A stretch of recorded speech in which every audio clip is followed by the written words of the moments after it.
ขึ้นแบบลูกหักค่อยๆก้าวขาขวาเริ่มจะมีอาการแล้ว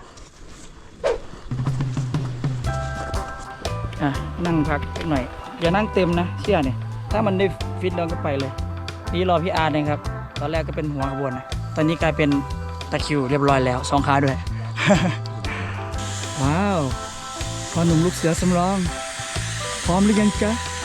มาหน้าหมูจากโคก ตัวนี้แหละพี่ตัวนี้แหละตัวนี้